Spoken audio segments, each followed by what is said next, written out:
lovely children, welcome to your own Akash Byju's NEET channel. I am Dr. Pankuri, your biology educator. Well, today I bring to you, on your special request, the Botany Mega Quiz.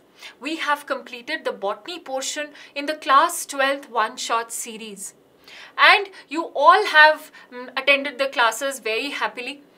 तो आज हम ये quiz करेंगे सारे portion का. I am going to solve some very very important questions out of the topics that we have done. और इस quiz के हेल्प से ना ही हम सिर्फ अपने कॉन्सेप्ट्स को रिवाइज करेंगे, बट विल ऑल्सो सी कि पेपर में क्वेश्चंस आते कैसे हैं. Some of these questions you would have seen while solving previous year questions and previous year papers. तो start करते हैं. The very first question, a very special question. Match the following तो वैसे ही मेरा favorite है. काफी scoring होता है match the following बच्चों. So एक side column पर आपको I think these are the layers of the anther, और दूसरी side पर अगर आप देखो तो क्या है वो फंक्शन ऑफ द लेयर्स, है ना. तो हमें करना है मैच. पढ़ लो क्वेश्चन आराम से. एंडोथीसियम को किससे मैच करोगे, टिपीटम को किससे मैच करोगे, sporogenous tissue and lastly stamen. बहुत ही बेसिक से रिलेटेड क्वेश्चन है. So if I discuss this question, it is going to teach us about the layers of anther, है ना. पॉलन सैक को अगर मैं निकालूं तो I see that there are 4 major layers. The first 3 are protective in function, if you see, है ना. The outermost layer is epidermis, which is protective in function. Endothecium, which is also protective, but since it has cellular thickenings, it helps in dehiscence of anther. यानी कि breaking open of anther to release the pollen grains. पढ़ा है हमने. उसके बाद middle layers which are multiple, 1 से 3, है ना. They are nourishing the sporogenous tissue. जो अंदर स्पोरोजीनस टिश्यू है पॉलन सैक के अंदर, उसको नरिश कर रहा है. Because this sporogenous tissue is going to give rise to the spores, the future pollen grains, है ना. And tapetum is the final inner most nutritious layer which is going to nourish as this process happens.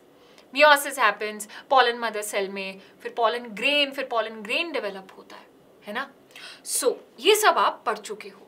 बहुत ही basics वाला related question है. अगर match करोगे तो समझ में आ रहा है. It is very very clear. Endothecium is the protective layer, tapetum is nourishing the male gametophyte, हमारा developing pollen grain. Sporogenous tissue से बनते हैं माइक्रोस्पोर्स जब मियोसिस होता है. ये सब आप पढ़ चुके हो in the chapter of reproduction and angiosperms. और स्टेमन को हम कंपेयर कर सकते हैं. जो हम होमोलोगस टर्म देखें जिम्नोस्पर्म के लाइफ साइकिल की, तो स्टेमन इज माइक्रोस्पोरोफिल इन एंजियोस्पर्म, है ना. क्योंकि जिम्नोस्पर्म्स में तो माइक्रोस्पोरोफिल और मेगास्पोरोफिल ही है जो रिप्रोडक्शन में पार्ट लेते हैं. आप प्लांट किंगडम में पढ़ते हो, राइट. इजी था ये क्वेश्चन.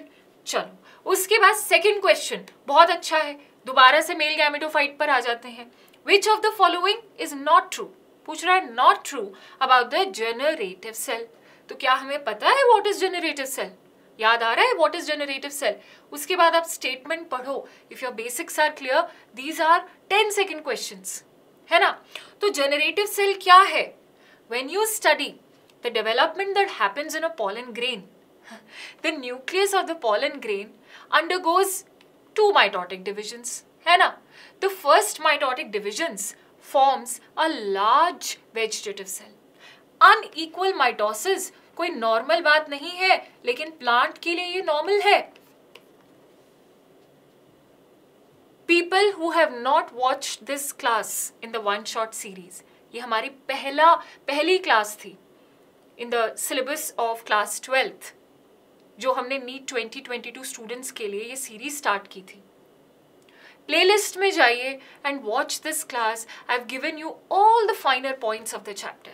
जो लोग नए हैं, अभी जुड़े हैं आकाश बायजूस नीट चैनल से, please do this for your self and watch this class. उसमें मैंने आपको बताया है कि अनइक्वल माइटोसिस प्लांट के लिए छोटी सी बात है. जो छोटा सेल बनता है वो होता है जेनरेटिव सेल। वेजिटेटिव सेल बड़ा सेल होता है, उसमें बहुत बड़े बड़े वैक्यूल्स डेवलप हो जाते हैं। जेनरेटिव सेल स्पिंडल शेप होता है और वेजिटेटिव सेल के साइटोप्लाज्म में प्रोट्रूड करता है। क्या करता है? प्रोट्रूड करता है। मोस्टली 60% एंजियोस्पर्म्स में इस बाइन्यूक्लिएटेड बाई सेल स्टेज पर ही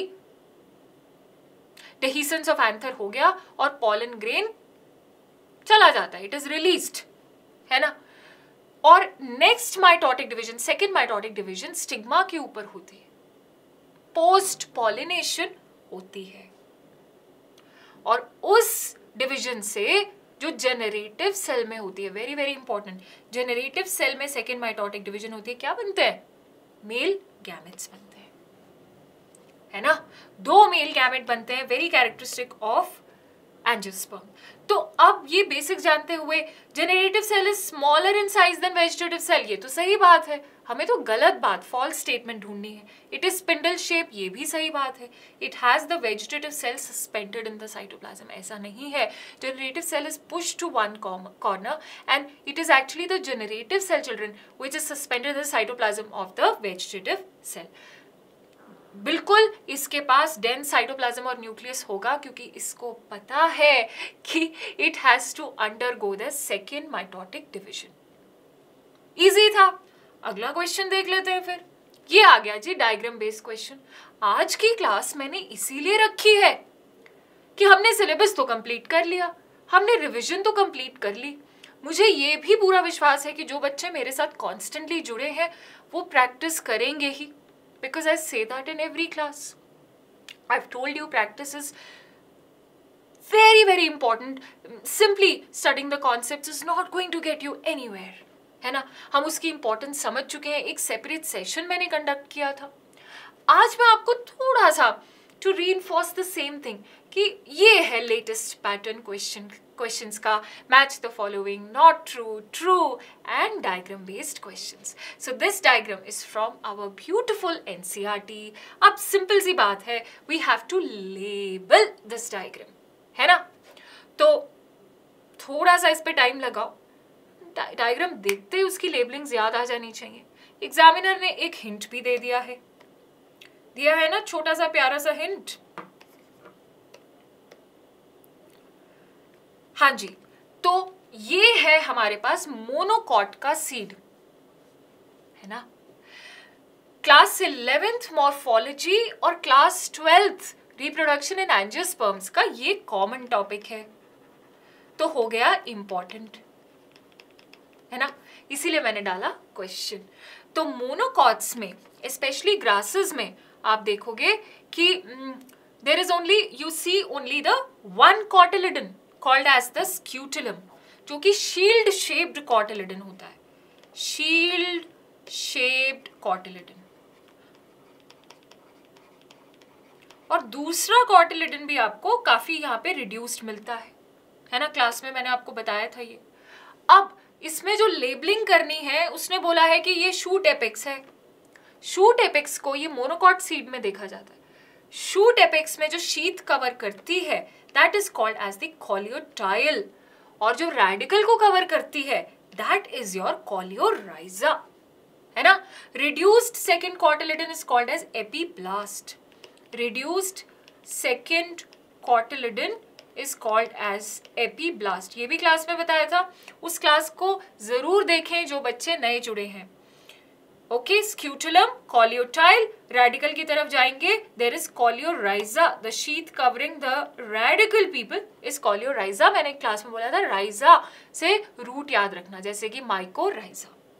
आसान हो गया, आगे चलते हैं फिर। ये तो क्वेश्चन बहुत ही फ्री के 4 नंबर थे। अगला क्वेश्चन है, हम बड़े आगे, है ना।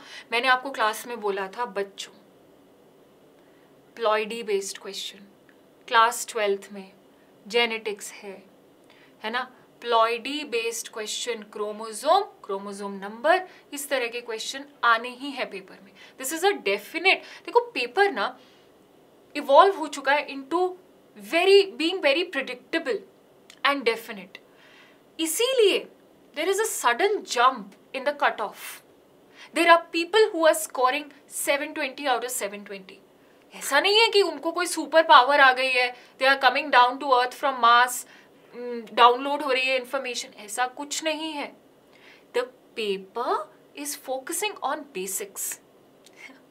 मैम आप हर क्लास में ये बोलते हो, विशिंग, होपिंग कि कोई एक क्लास में मेरी ये बोली हुई बात आपको समझ में आ जाए and you work on basics. सारे तरीके मैंने आपको बता दिए कि कैसे उस प्रेडिक्टेबल पेपर में से रैंक लेके आनी है एफर्टलेसली, है ना. तो ये प्लॉइडी बेस्ड क्वेश्चन मैंने डाल दिया, करना ही करना है भाई. Endosperm cell of an angiosperm has 24 chromosomes. वो चेक कर रहा है कि तुम्हें पता है एंडोस्पर्म क्या होता है, उसकी प्लॉइडी क्या होती है. अब वो कह रहा है कि what is the chromosome number in the zygote and gametes. सीधी बात है, वेरी वेरी इजी क्वेश्चन. हमें पता है एंडोस्पर्म, अगेन एंजियोस्पर्म में ट्रिपल फ्यूजन इसका कैरेक्टरिस्टिक फीचर हो गया. वो यही चाहता है कि तुम्हें कैरेक्टरिस्टिक फीचर पता हो. Triple fusion. एंजियोस्पर्म्स में होती है डबल फर्टिलाइजेशन. कोई डाउट किसी को? क्या होती है? Double fertilization. यानी कि एक होती है ट्रू फर्टिलाइजेशन जो कि होती है जी सिनगेमी, और एक होती है जी false fertilization or triple fusion which leads to the formation of a triploid structure called as the endosperm. है ना. ये एंडोस्पर्म है न्यूट्रिशियस टिश्यू.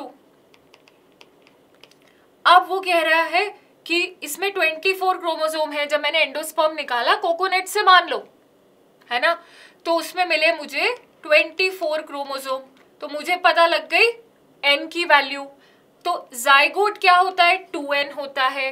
गैमेट्स क्या होते हैं? n होते हैं. तो मेरे पास क्या आंसर आ गया? अगर एंडोस्पर्म 3n इक्वल्स टू 24, क्या आंसर आया? कहानी खत्म. सेकेंड्स का क्वेश्चन, फ्री के 4 नंबर. सिर्फ क्वेश्चन की स्टेटमेंट कॉम्प्लेक्स हो सकती है, क्वेश्चन का आंसर कॉम्प्लेक्स नहीं होगा. अगर प्रैक्टिस की है और बेसिक्स सेट है ना, इनग्रेन्ड है बिल्कुल. अब मैंने ले लिया एजर्शन रीजन क्वेश्चन एम्स का, है ना. सो ये भी हम मिलकर सॉल्व करेंगे. एजर्शन कह रही है 5 क्लोजली रिलेटेड स्पीशीज. अब तो एम्स का एग्जाम नीट के साथ ही होता है, बट कॉन्सेप्ट बिल्डिंग के लिए ये मैंने आपके साथ क्वेश्चन ले लिया है, आ सकता है.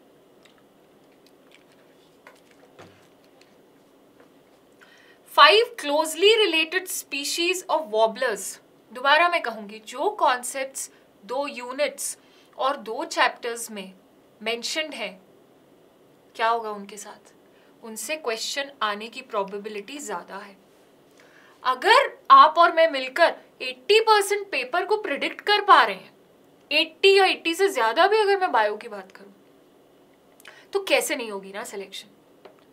इसीलिए मैं आपको पैटर्न्स बताती रहती हूँ और important questions I always tell you, है ना. तो इसका ध्यान रखिए. ये इवोल्यूशन का भी है, इकोलॉजी का भी है. अच्छा क्वेश्चन है. 5 closely related species of warblers, है ना, birds living on the same tree were able to avoid competition and could coexist. Competition, very very important population interaction, chapter 1 of ecology, organisms and population.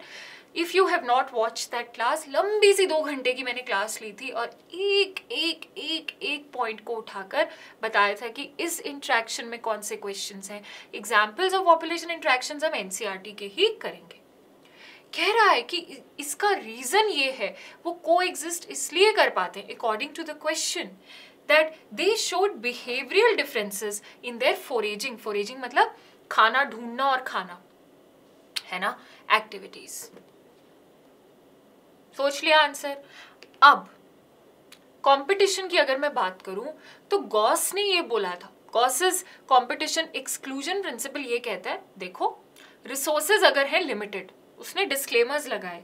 उसने कहा कि अगर resources limited है जो कि हमारी नेचर में होते हैं, तो 2 स्पीशीज कंपीट करते करते एक जीतेगी और वो है superior species. That was the first thing that he said.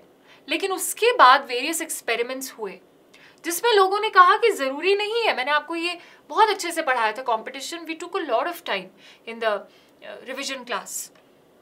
ज़रूरी नहीं है कि कंपटीशन होगा तो एक स्पीशीज को जाना ही पड़ेगा, या हमेशा कंपटीशन तब होगा जब रिसोर्सेज लिमिटेड है। अनलिमिटेड रिसोर्सेज में भी ऐसा हो सकता है ना। मैंने आपको टॉर्टॉइज और गोट का एग्जाम्पल दिया था, which is same like Darwin's example. अब ये वाला क्या है, इसमें मैक आर्थर ने एक्सपेरिमेंट किया था, this is extremely important, called as resource partitioning. Resource partitioning. What does resource partitioning say? It says that जरूरी नहीं है कि competition वैसे की वैसी लड़ाई चलती रहेगी. Sometimes the organisms of the same species, they will make a compromise. They will develop alternative habits to coexist. कि सब साथ में काम करें. So competition not necessarily means exclusion. अब ये सेम पेड़ पर रहते थे, लेकिन उन्होंने क्या किया, थोड़ी सी अपनी पोजीशन चेंज की, थोड़ा सा अपना बिहेवियर चेंज किया, ईटिंग हैबिट्स चेंज की, कि ठीक है उसको वो वाला सीड खाना है, उसको सुबह इतने बजे से इतने बजे तक फीड करना है, I do it 3 hours later, I mostly feed on those kind of seeds. आप देख सकते हो these wobbler species you don't have to learn.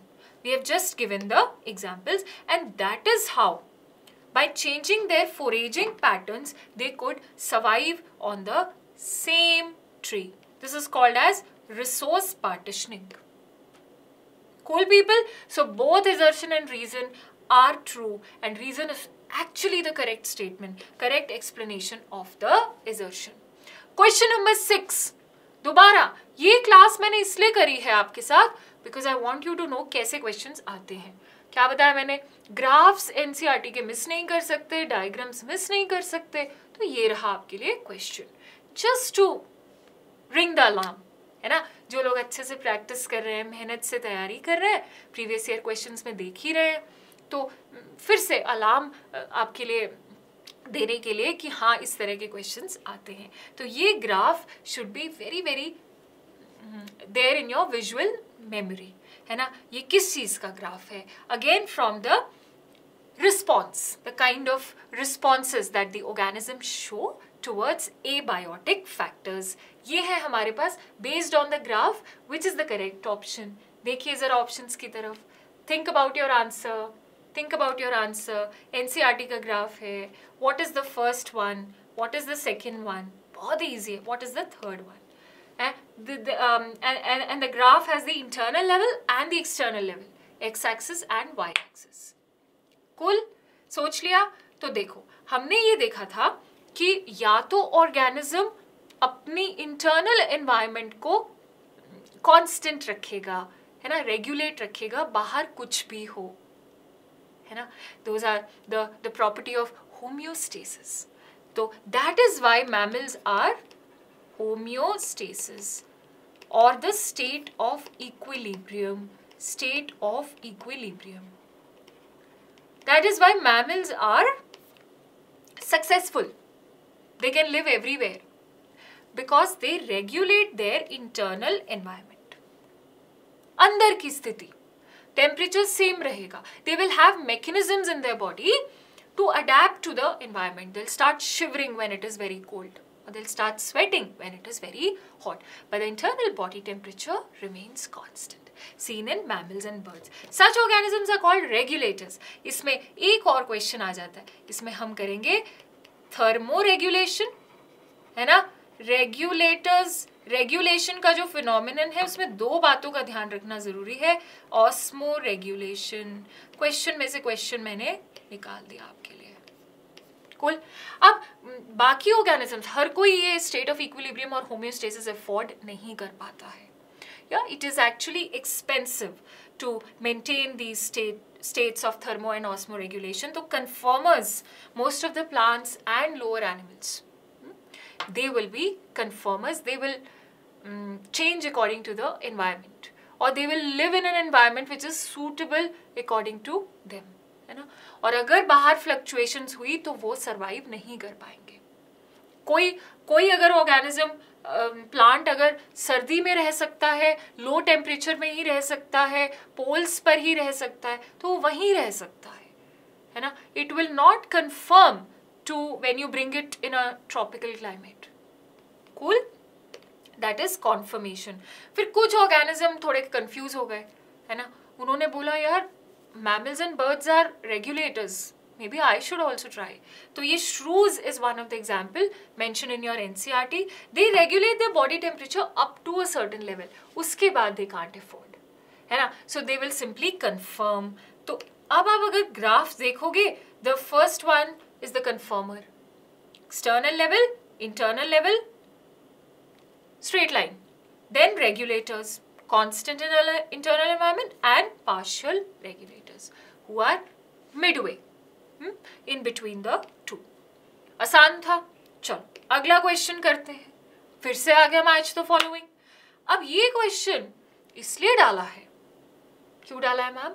Because it is taking care of all the population interactions. And I said in the chapter of organism and population कि भाई जो question आना ही है उसको क्यों छोड़ना है। पॉपुलेशन इंट्रैक्शन से क्वेश्चन आना ही है, आ सकता है, आना ही है, में फर्क समझें एंड सिक्योर योर मार्क्स। सो अगर इसमें अब इसके एग्जाम्पल्स ज़्यादा करने की ज़रूरत नहीं है। इकोलॉजी कभी भी एनसीईआरटी से बाहर पढ़ना इज द, मैं क्या बोलूँ, is not a wise decision नहीं, it is actually foolish decision, है ना। इकोलॉजी एनसीईआरटी से बाहर नहीं करनी है। तो उन एग्जाम्पल के बेस्ड पे ये भी एक प्रीवियस ईयर क्वेश्चन है। आराम से क्वेश्चन को देख लो, फटाफट याद आ जाना चाहिए। पॉजिटिव नेगेटिव इंट्रैक्शंस होती हैं, मैं आपको इंट्रैक्शंस फटाफट रिवाइज करवा देती हूँ। And I am really wishing कि you are thorough with such topics. ये वो टॉपिक्स हैं जिनसे क्वेश्चन ना आए ऐसा पेपर नहीं होता है ना। सो हम जानते हैं कि स्पीशीज कोई भी आइसोलेशन में नहीं रह सकती कि भाई ह्यूमन स्पीशीज है तो आसपास कोई और स्पीशीज नहीं रह सकती, मैं ही रहूँगा। प्लांट्स भी नहीं होंगे, लोअर एनिमल्स भी नहीं होंगे, ऐसा कभी नहीं होता है। We are constantly interacting. Community का मतलब क्या होता है? अगर मैं इकोलॉजिकल, देखो एक ही क्वेश्चन में ना मैं बहुत सारे ऐसे क्वेश्चन सॉल्व करवा रही हूँ तुम्हें, जो तुम्हें शायद मालूम नहीं पड़ रहा है, शायद पढ़ भी रहा है ना, कि कम्युनिटी क्या होती है। There the reality is actually कि पूरे इकोसिस्टम में रह रहे हैं हम, है ना। मैंने बताया था इकोसिस्टम के चैप्टर में कि एक्चुअली इकोलॉजी अब it is happening when you study what an ecosystem is. We are interacting with the physical environment, we are interacting with populations of other species. मच्छर, कीड़ी, कॉकरोच, अच्छे लगे ना लगे, सारी पॉपुलेशन, सारी स्पीशीज हमारी पसंद की नहीं हो सकती। मैंने क्लास में एग्जाम्पल भी दिया था, है ना। तो इंटरेक्शंस कैन बी पॉजिटिव और नेगेटिव, है ना। Giving the science based on whether the interaction is beneficial, detrimental और न्यूट्रल, हमें फर्क नहीं पड़ता है। यहाँ पर हमें की बात नहीं है, इन जनरल बिटवीन ऑर्गेनिजम्स, तो हमने उसको साइंस के हेल्प से समझा था। म्यूचुअलिज्म इंट्रैक्शन में सिम्बायोसिस भी आ जाता है, राइट। तो पॉजिटिव पॉजिटिव, म्यूचुअलिज्म मतलब we are best of friends. और म्यूचुअलिज्म में मैंने आपको बोला था पढ़ाते हुए कि दोस्ती बहुत ज्यादा पक्की है, ऑब्लिगेटरी भी हो सकती है। Plant pollinator, lichen is one example, pen change कर रही हूं मैं। Lichen is one example. अभी जो लोग मेरे साथ जुड़े हुए हैं, हमने लाइकन को पढ़ा है in biological classification. They even don't fit in the 5 kingdom system classification. Lichen is, ये पेन का कलर ना ऐसा कर लेते हैं, माइको, जो भी आपको अच्छे से दिखे, माइकोबायोन्ट एंड फाइकोबायोन्ट, है ना। फिर लाइकन के बारे में हमने काफी डिटेल में पढ़ा था ना। सो सल्फर डाई, लाइकन अकेले में से कितने क्वेश्चंस आ सकते हैं, उन सारे क्वेश्चंस को याद रखना। कमेंसलिज्म, एक स्पीशीज को कुछ लेना देना नहीं है, कोई बेनिफिट नहीं है, उसको फर्क ही नहीं पड़ता। जैसे वेल्स की बैक पर लोअर ऑर्गेनिजम्स, या फिर sea animal and clown fish, ये एग्जाम्पल्स एनसीईआरटी वाले हमें पता होनी चाहिए। एग्रिट्स ऑन कैटल, दूसरी स्पीशीज को हो रहा है जी फायदा। प्लांट्स में epiphytes, orchids, orchids are epiphytes ना, एपी इज अपॉन, दूसरे प्लांट पर ग्रो करने के लिए स्पेस, बट पैरासाइट नहीं है ना। Orchids growing on mango tree से होस्ट को किसी स्पीशीज को नेगेटिव इफेक्ट नहीं होना चाहिए, ठीक है। अमेंसिलिज्म क्या होता है? नेगेटिव एंड जीरो, किसी स्पीशीज की वजह से दूसरी स्पीशीज को हो रहा है नुकसान, उसको शायद पता भी नहीं है। और इसमें मेरा फेवरेट एग्जाम्पल है एंटीबायोटिक, एंटीबायोटिक्स। पेनिसिलिन जो फंगस ने बनाई है ना, पेनिसिलियम ने, उसने बैक्टीरिया को किल कर दिया, बैक्टीरिया को नुकसान हुआ, लेकिन फंगस को तो नहीं पता था, it just produced a chemical. उसी तरह black walnut tree, juglans, and herbaceous plants cannot grow near the black walnut tree. ये एनसीईआरटी में शायद नहीं है, पुरानी वाली में नहीं है, नई में अगर आपकी एनसीईआरटी में हो तो it is very good, but ये करना है। okay? जिन लोगों को ये थोड़ा सा नया नया लग रहा है ना, I would again suggest watch the class. Watch all these questions done in the class. Predation, किसी को खाना काफी necessary population interaction, but एक तो मरेगा, prey तो मरेगा. It can be cows, herbivores feeding on the plants, or we killing an animal. Sparrow eating seeds, that is also predation. तो बहुत ही प्यारा सा इजी सा क्वेश्चन था अलार्म बजाने के लिए कि बच्चों population interaction along with the example अच्छा लगे ना लगे करके जाना है। अच्छा, अब आया जी question, study the image below. इस इमेज को स्टडी करें क्योंकि ग्राफ्स तो छोड़ के जाना ही नहीं है। रिलेटेड टू द, उसने बोल दिया है कि देखो जाग जाओ नींद से अगर भूल गए हो। The graph is related to the pattern of population growth. Population growth वाले कॉन्सेप्ट को याद रख लो, हेल्प करती है। अब तुम्हें ए और बी दोनों का ग्राफ पता होना चाहिए, ठीक है। एक्चुअली ये सिग्मॉइड होना चाहिए, S shaped. I have corrected it if you are a little surprised कि ऐसा क्यों हो रहा है. It's a little bit of mistake that has happened. One is a J-shaped curve, the other is a sigmoid curve. Okay? Don't be worried. अब जरा formula देखो. Formula मैंने आपको क्लास में बोला था, फॉर्मूला करके जाना है. कोई भी जहां पे भी मैथ्स आ जाए ना, हमने डरना नहीं है ना. तो सिंपल सी बात है, पॉपुलेशन ग्रोथ अगर रिसोर्सेज अनलिमिटेड हैं, जो कि बहुत थोड़े वक्त के लिए हो सकता है, सच्चाई नहीं है, मैंने क्लास में बताया था, तो हमें दिखती है एक्सपोनेंशियल ग्रोथ, बढ़ती रहती है, बढ़ती रहती है, बढ़ती रहती है. लेकिन ऐसा हमेशा नहीं हो सकता. रियलिटी इज लॉजिस्टिक ग्रोथ, है ना. मैंने कैसे याद करने के लिए कहा था, लॉजिक है. इसका कोई लॉजिक नहीं बनता कि हमेशा के लिए रिसोर्सेज अनलिमिटेड है. रिसोर्सेज का मतलब क्या होता है? रोटी, कपड़ा, मकान. Food in terms of ecosystem we consider food, shelter यानी कि स्पेस फॉर सर्वाइवल, और दूसरा क्या है, रिप्रोडक्टिव पोटेंशियल अच्छा होना चाहिए स्पीशीज का, ना. तो मेटिंग पार्टनर ऑल्सो. अब dn/dt Rn, this is the J shape curve, exponential growth, exponential growth है ना, J शेप कर्व.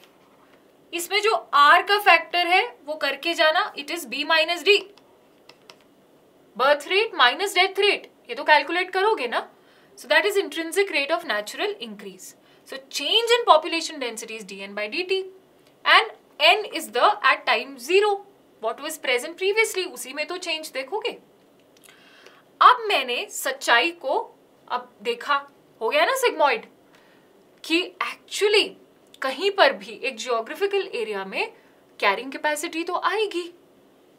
इकोसिस्टम बोलेगा बस this is how much I can support, और वो एक्चुअली अर्थ पर हो रहा है. I told you in the class. तो कैरिंग कैपेसिटी के बियॉन्ड ना पॉपुलेशन विल स्टार्ट डाइंग और some removal mechanism will happen. Natural selection will play at its best. So population rise will only be seen till we don't reach K और carrying capacity. K का factor बहुत important है. इसके phases याद करके जाना. Lag, log and stationary.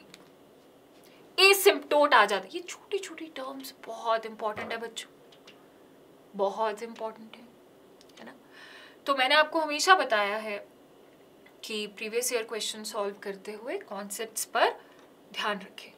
So this is a number 1 S shaped और sigmoid curve, है ना. The formula is you've taken into account the carrying capacity now. So K is carrying capacity, बाकी सब सेम है. Change in population density is represented by this beautiful formula. ठीक है. So now exponential growth curve we got, logistic growth curve जो कि एक logical growth है. Both formulas are right in front of you. And now if you have to choose, तो इसमें आप correct option आराम से choose कर सकते हो अपनी, है ना. उसके बाद what is the available biomass for consumption by heterotrophs in an ecosystem. Ecosystem का सबसे बेसिक क्वेश्चन है ये. मैंने आपको पढ़ाते हुए भी बताया था कि जो ऑर्गेनिजम्स किक स्टार्ट कर रहे हैं एक इकोसिस्टम को, उनसे रिलेटेड कॉन्सेप्ट है ये. What is available biomass. Biomass is what, organic matter. जिंदा रहने के लिए बायोमास ही तो चाहिए, वही तो बॉडी बिल्ड करवाएगा. और कोई और सोलर एनर्जी को यूज नहीं कर सकता डायरेक्टली, प्रोड्यूसर्स ही कर सकते हैं. तो हेटेरोट्रॉफ्स के पास क्या आता है, सिंपल सी बात है. I am sure most of you have figured out the answer, है ना. सो प्रोडक्टिविटी सिंपली मीन्स कि इतने टाइम में प्लांट ने फोटोसिंथेसिस की मदद से इतना ऑर्गेनिक मैटर सिंथेसाइज किया, कोई प्रॉब्लम. अब उसको बोलते हैं primary productivity. Explain to you in the class, watch the session. Increase speed पे 1.5x पे, just to get all the important questions, not to miss. Session को देखें if you are getting stuck, specially if you are getting stuck in questions. So उसको बोलते हैं primary productivity, जो plants का काम है. अब वो बेचारा जो खाना बना रहा है थोड़ा सा अपने लिए रखता है for its own uses during respiration, तो वो माइनस करेंगे टोटल ऑर्गेनिक मैटर में से. So GPP is the total that the plant has synthesized. GPP gross primary productivity minus respiration is the net. So NPP is actually available for the next level in the food chain, है ना. जो herbivore खाएगा इस plant को, primary consumer जो खाएगा वो heterotroph होगा. So NPP is the available biomass. Answer मिल गया NPP. नेक्स्ट चलते हैं. अगला क्वेश्चन है which of the following statements, ध्यान से पढ़िएगा, स्टेटमेंट बेस्ड क्वेश्चन है. मैंने बोला था पेपर का पैटर्न है करेक्ट इनकरेक्ट. आया समझ में. So which of the following statements regarding ecological succession. आ गया इकोलॉजिकल सक्सेशन, इकोसिस्टम का last part, is correct. Xerarch hydrarch, हमने सिर्फ बेसिक्स पता करने, कौन सी स्टेटमेंट करेक्ट है अबाउट इकोलॉजिकल सक्सेशन. देख लिया question, done. Now people, basics of ecological succession, जहां पर लाइफ नहीं है वहां पर लाइफ आना, एक इकोसिस्टम का दोबारा से सेट होना, physical and the biotic factors, ये धीरे धीरे होता है. It's a gradual process. Lot of communities come and go. The sere, या pioneer community is the first community. And this is the common thing about Hydrarch and Tzirach.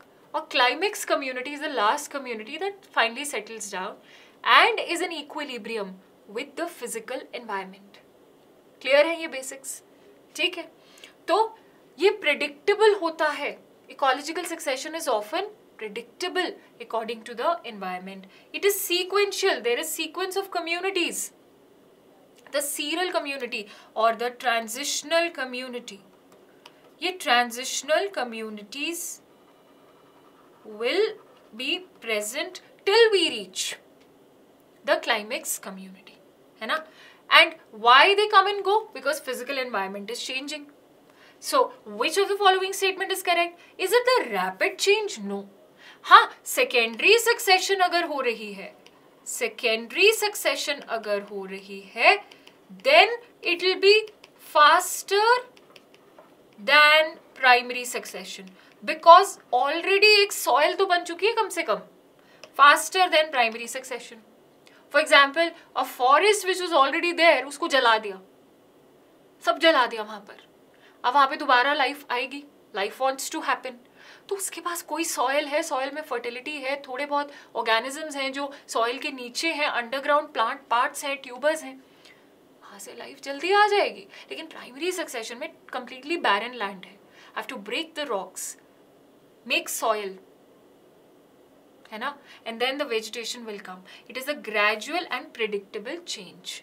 इसीलिए आपको सारी transitional communities हाइड्राक और ज़िराक में बताई जाती है ना. It always occurs in areas where no living organisms ever existed. No. Secondary succession can also happen. The numbers and types of different species remain constant. ये ज़रूरी नहीं है, because this will be related to how well they are in tune with physical environment. है ना, जिस जो species physical environment के according है, सरवाइव कर पा रही है, उसका नंबर इंक्रीज होगा, सीधी सी बात है. अब ये आ गया मेरा फेवरेट क्वेश्चन, जी की value. Study the image that you have. करो स्टडी. ये मैंने क्लास में बहुत अच्छे से बताया था कि बार बार जी, एनसीईआरटी जी की वैल्यू की बात क्यों करती है. सिर्फ जी की वैल्यू से ही हमें इकोसिस्टम की हेल्थ के बारे में पता लग रहा है ना, वो बहुत कुछ कह रही है. And it is a very important concept. याद करो जी कहां पर आया था? The regression coefficient, the slope of the curve. Which curve are we talking about? कुछ कुछ चमका. चलो अब देखो, ये तुम्हारी चॉइसेस हैं कि इसमें से करेक्ट कौन सा है. फिर से करेक्ट इनकरेक्ट आया. अब ये तुम्हारी चॉइसेस हैं. अगर तुमने करेक्ट ग्राफ चूज कर लिया अकॉर्डिंग टू द ऑप्शन, काफी अच्छा क्वेश्चन है ये, इसलिए I am taking some time with this. आया दिमाग में? कुछ कुछ याद है. कुछ लोग कह रहे हैं कुछ याद आ रहा है, सुना सुना लग रहा है, कहीं तो सुना है. Okay. Species area relationship, extremely important है ना. Species area relationship, one of the patterns of biodiversity. ठीक है, एनसीईआरटी में दिया हुआ है. कुछ लोग सोच रहे हैं मैम ये कौन सा चैप्टर था. तो लैटिट्यूडनल ग्रेडियंट था, स्पीशीज एरिया रिलेशनशिप था. हमने क्या देखा स्पीशीज एरिया रिलेशनशिप में? As the area increases the species richness increases. ठीक है, जंगल में गए और वहां पे हमने देखा कि as the area increases directly proportional species increases. And this is the equation CA to the power Z. C is the proportionality constant, no problem. But the Z is the slope of the curve, called as the regression coefficient. We also found out that the value of Z is pretty constant. है ना? Value of Z remains pretty constant for all the taxonomic groups in most of the geographical regions. But what does the fluctuation tell you in the value of the Z? Well, if the slope of the curve, the regression coefficient is greater than 1, as the area increases, yeah, and the species richness is increasing with the covered area, that is why the slope is so steep. अगर Z equals to 1 है, तो यानी कि जितना area है उतनी species richness increase हो रही है. अल्टीमेटली तो स्पीशीज रिचनेस कांस्टेंट ही होगी. That is species area relationship की एक टाइम के बाद there will be no increase in the species richness. This tells you about the health of the ecosystem. कहाँ पे स्पीशीज को रहने का मन कर रहा है, which is a healthy ecosystem which is going to have और हैज रादर रिच बायोडाइवर्सिटी. अगर एरिया के साथ स्पीशीज रिचनेस नहीं बढ़ रही, z is going to be less than 1. So the value of z is talking about the ecosystem and its biodiversity, and hence only B is the correct option. That z is greater than 1 shows that species richness is more in the area covered. Z equals to 1 shows that species richness is less in the area covered. No, less वाला scenario ये है, last scenario है. Good.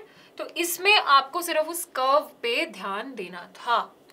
अब ये जो question है, ये question मैंने इसलिए डाला है क्योंकि जो बच्चे मेरे साथ जुड़े हुए हैं 11th रिविजन सीरीज में, 12th और 11th रिविजन सीरीज पैरेलली चल रही थी. 12th वाली revision series I have finished it, है ना. इसीलिए हम क्वेश्चंस कर रहे हैं टू टेल यू कि भाई अब एक क्यूमुलेटिव रिविजन भी आप कर लीजिए.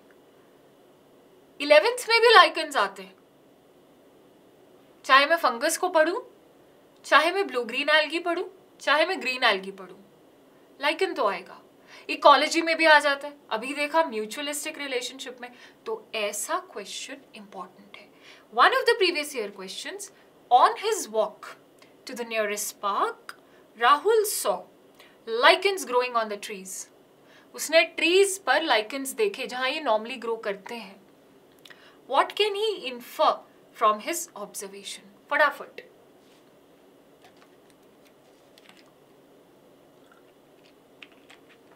फटाफट.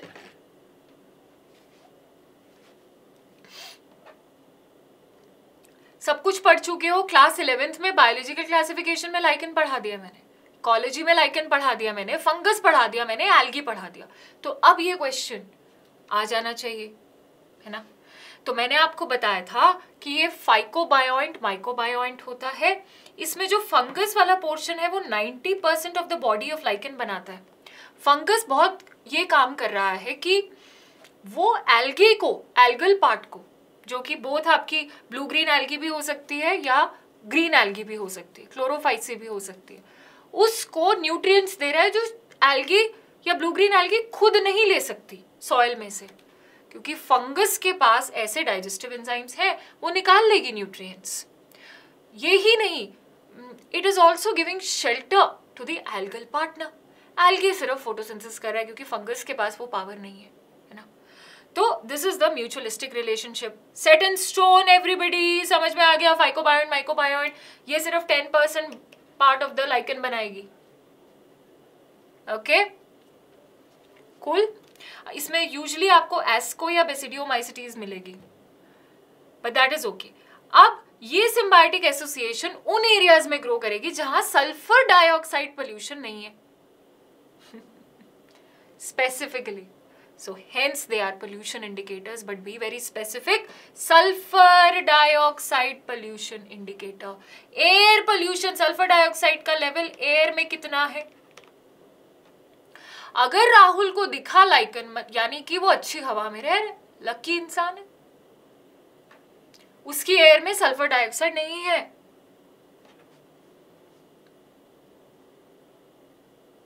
Okay? They are not indicators of water and soil pollution because they usually grow on rocks and trees. So he can infer कि the air in the neighborhood is not polluted. जिंदगी सुखी है, pollution नहीं है. तो बच्चों ये questions मैंने काफी आपको रियलाइज करवाने के लिए उठाए, आपके इकोलॉजी के चैप्टर्स से और reproduction and flowering plants specially in chapters से उठाए, आपको ये याद दिलाने के लिए कि हो ना हो diagrams, graphs, population interactions, growth models और माइक्रोस्पोरोजेनेसिस, मेगास्पोरोजेनेसिस, ये ऐसे टॉपिक्स हैं जिनको आप नहीं छोड़ सकते. वो आने ही आने हैं. क्या उनसे एक क्वेश्चन आएगा या दो क्वेश्चन आएगा? एक तो आएगा ही, ज्यादा आ जाए तो अच्छी बात है. So keep revising your 12th syllabus, the topics which are volatile, जो आपको भूलते हैं, अगर आपको examples भूलते हैं, उनको even if आपके schedule में, I'm sure all of you have a schedule that you're following, आपके schedule में कोई और topic चल रहा है, आप 11th का कोई topic कर रहे हो, just give some 3-4 minutes and revise कि ठीक है, you know, commensalism के ये examples हैं, amensalism के ये examples हैं, plant kingdom में ये examples हैं, biological classification में these are the exceptions. So this will really make sure कि your preparation is for the best. I'll see you in the next class, same place, different time, with our 11th revision series. Do not miss the class. Okay? You're going to do all the probable questions that can come in the paper with me. See you.